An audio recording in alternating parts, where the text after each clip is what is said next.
This content is produced by Darknet Breaker, a cybersecurity and dark web education brand. All videos, posts, and content are strictly for educational and awareness purposes only. We do not promote, support, or encourage any illegal activity. Our mission is to expose digital threats, protect online users, and educate the public about cybersecurity risks in the modern world. Stay ethical. Stay protected. For most users, browsing privately means opening an incognito tab or installing a basic proxy extension.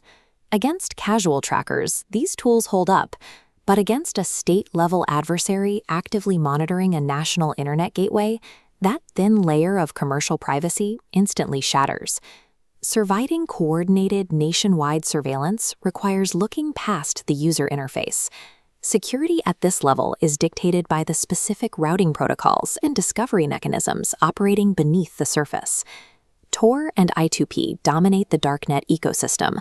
Both utilize sophisticated encryption to obscure user locations, yet they approach anonymous communication from completely opposite engineering philosophies. Tor relies on a centralized circuit-switched architecture built entirely on the TCP protocol. I2P operates as a decentralized packet-switched swarm that actively routes traffic using both TCP and UDP. Anonymity is not a binary toggle. Because every network topology has specific structural choke points, selecting an architecture without accounting for its inherent design limits creates significant risks for the user. Tor routes data through a rigid 3-hop system known as onion routing. A client constructs a strict path through an entry guard, middle relay, and exit node, peeling back cryptographic layers at each stop. This establishes a bidirectional stream funneling traffic onto the internet. Building that circuit requires precise coordination. Tor clients must know exactly which nodes are active and what their bandwidth capacities are before they can plot a route. To manage this, Tor clients ship with the hard-coded public keys of exactly 9 directory authorities. Every hour, clients download a consensus document from these centralized servers to maintain an accurate map of the network. This centralized brain ensures efficient routing, but it creates a coordination bottleneck.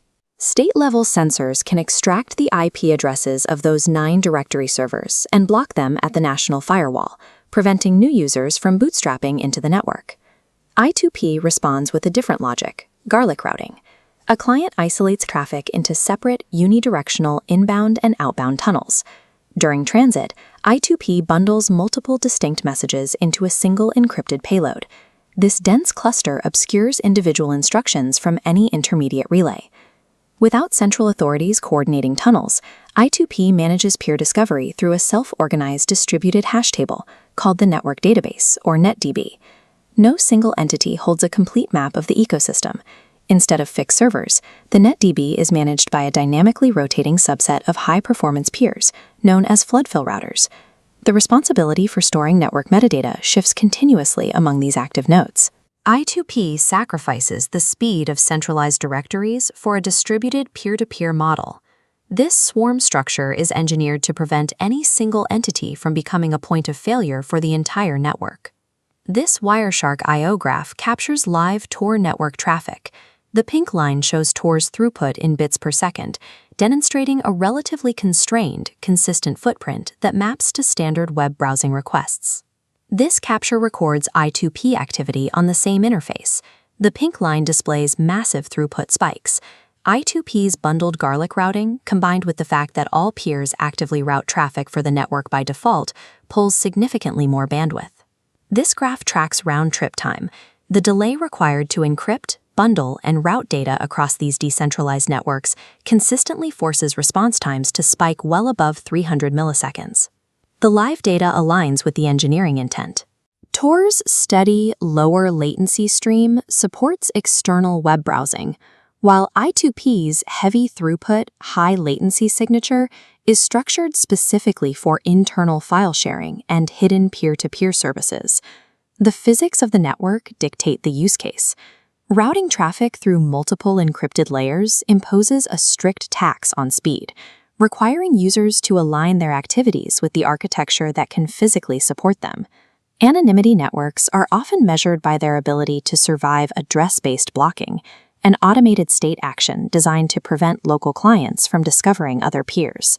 A sensor targeting Tor executes a straightforward protocol. They pinpoint the 9 static directory authorities, drop their IPs into a block list, and sever the client's ability to download the network map. I2P's dynamic flood fill system was designed to outmaneuver this exact tactic.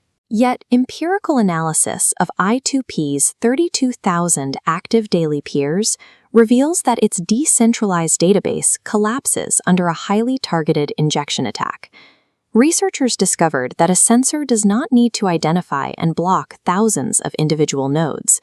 By injecting just 10 malicious flood fill routers into the network, an attacker can control the NetDB and block more than 95% of the peer IP addresses known to a client. Decentralization alone does not guarantee resilience. A distributed network still relies on mathematical trust algorithms for routing metadata. Understanding operational security means analyzing the exact limits of a protocol, because relying on a tool's reputation leaves the entire structure exposed to targeted exploitation.